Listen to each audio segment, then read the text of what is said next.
All righty.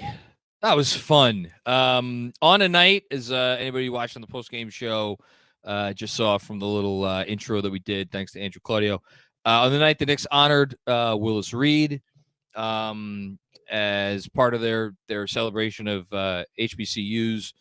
It is appropriate that we get to talk about a game in which someone did something special.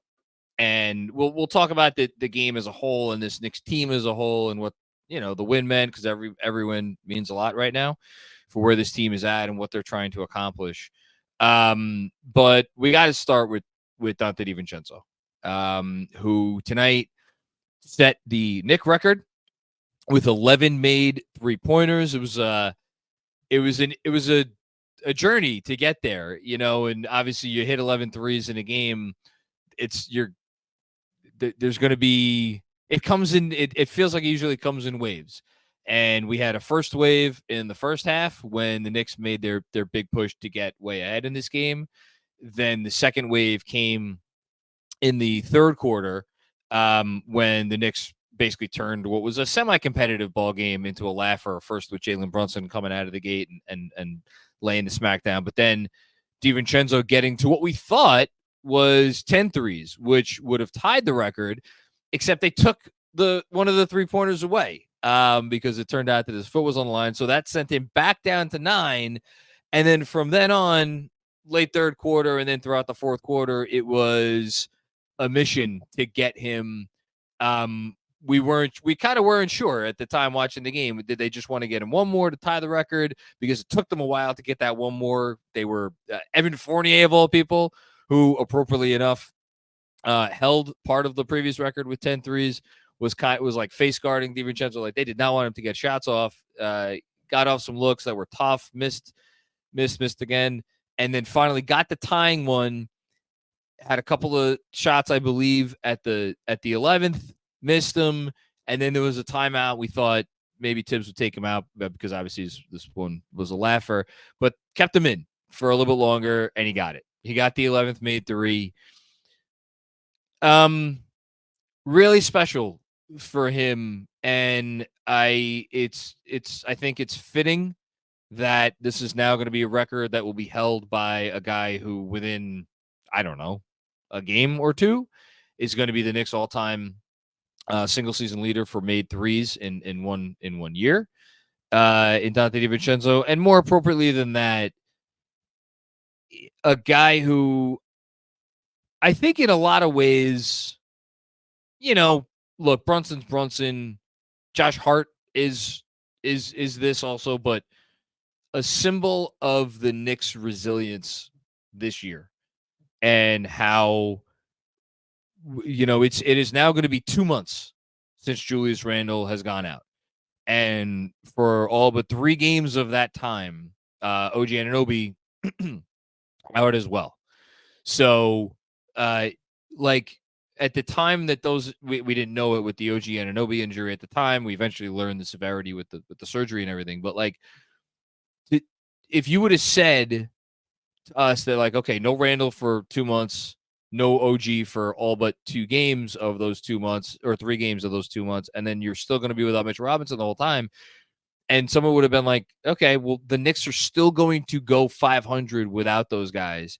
And they're after tonight's win, they're 3 games above 500 since the Randall injury, but notably 500 if you take away the OG Anunoby games.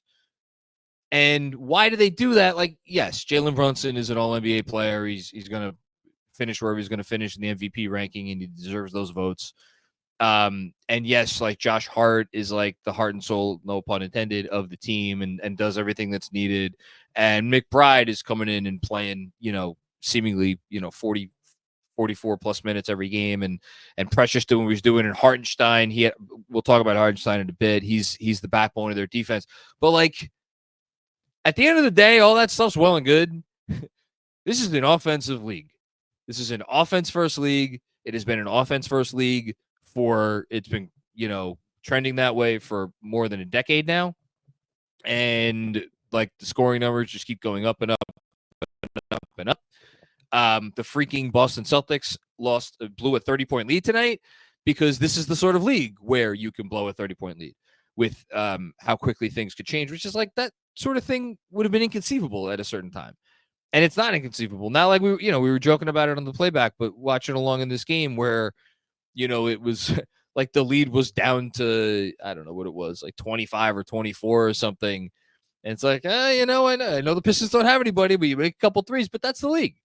That's the league. And because that's the league, yes, sure, it helps to have a great defense. And the Knicks have had a great defense at times this year, and they have a great defense right now. But like, you're not going to be able to stop everyone all the time. Guys are going to make shots. Teams are going to put pressure on you on the offensive end, and you need to have somebody that allows you to punch back. And Jalen Brunson, for as magnificent as he is, cannot do it by himself with Julius Randle sideline and certainly with OG sideline as well, because nobody could do it by themselves. There's not a player in the league that could lead a team to wins by themselves if they are the only offensive force on the roster, on the rotation that brings any gravity. And Donte DiVincenzo shooting this season brings exactly that. It brings gravity. It bends. The defense must pay attention to him at all times, no matter where he is. If he's flying around a screen or whatever the situation may be, he needs a sliver of space. He has extended their range. He shoots deep threes. He's been a game changer for them. And on top of all that, he is, and I say this as someone I had an article today for the Knicks Film School newsletter about what an amazing value Deuce McBride's contract is, and it is a great value. But Donte DiVincenzo, to have that guy at a contract that is below the non-taxpayer mid-level, which, yeah, it averages $12 million a year, I think, or whatever it is, and that sounds like a lot of money. Like, go look at, you could go on Hoops Hype, and sort, go through their players, sort them by their salary this year, sort them by their salary next year, and then like look at basically all of the guys, not rookie contracts aside, because rookie contracts are rookie contracts. That's a set salary scale. Non-rookie contracts, look through the league at basically anyone making under $20 million a year, maybe $19 million a year. You're not going to find the more impactful player than Donte DiVincenzo. And that is because meaningful shooting, hashtag meaningful shooting, means so much today in the NBA. And, you saw that tonight. We've seen it all season with Devo. Don't want to think about where the Knicks would be without him. I'm sure the Knicks don't want to think about where they would be without him. I know Tom Thibodeau doesn't want to think about where the Knicks would be without him. And this is all from a guy who started the year coming off the bench, playing like 16, 17, 18 minutes a game. A guy who maybe other people may have anticipated that he was going to be a starter. I didn't. I was like, okay, Quentin Grimes season, let's go. So super, super happy for DiVincenzo tonight. He deserves it, and it's cool to see. Last thing I'm going to say is it's cool to see his career get to this point because, and I talked about it a little bit at the end of the playback, he was on a certain track through 3 years in Milwaukee, and then he got an injury at the end of his third season in Milwaukee, and it completely derailed his career for essentially an entire season, where the next season he wasn't right, and then he went to Sacramento and he wasn't really right in Sacramento, and then he needed to start building it back up in Golden State, and he did. And now here we are. So great stuff from Donte DiVincenzo. But there are no shortage of heroes tonight, and look, they're undermanned, and I know it's against the Pistons. But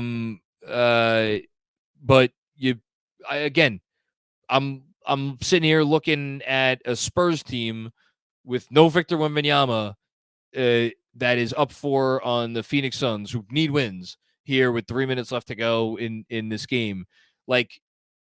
I know I sound like the freaking head coach, but any team on any given night, again, I referenced the Hawks comeback. Turn on any league pass night. Turn on, you'll see someone beating somebody else. We're like, how is that happening? So you need heroes, and the Knicks got some nice heroic performances tonight. After Devo, where do I want to go? Could go Josh Hart triple-double. 14 rebounds from him. Not his best game, but, it was good to see him energized.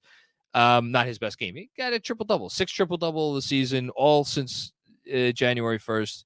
And only 2 behind Clyde for the all-time lead in terms of most triple-doubles in a single season. I thought I'm going to actually save Hartenstein for last. Brunson, quiet 28 on 20 shots. I mentioned that he kind of set the tone to the start of the third quarter, but not like a great shot-making night from him. Still ended up with 28, which was great to see. Deuce, the shot came back down to earth a little bit tonight. Only 1 of 7 from deep, but you felt him. You felt him every minute he was on the floor. There was that great possession in the it was at the beginning of the second quarter where he had a deflection into the backcourt because he was hounding whoever that poor man was.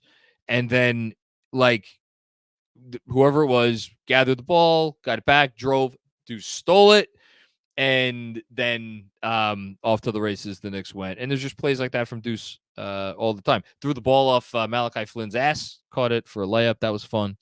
So good stuff from Deuce. Precious Achiuwa, 16 rebounds in 26 minutes. That dog will hunt. And Bogey, let's give a tip of the slightest tip of the cap to Bogey. 13 points on 5 of 11 shooting. We'll take it. Kindly ignore the return. How many turnovers did he end up with? Oh, only 2 turnovers. He had. I think they took one away from him during the game. And then the guy I want to end with is Isaiah Hartenstein.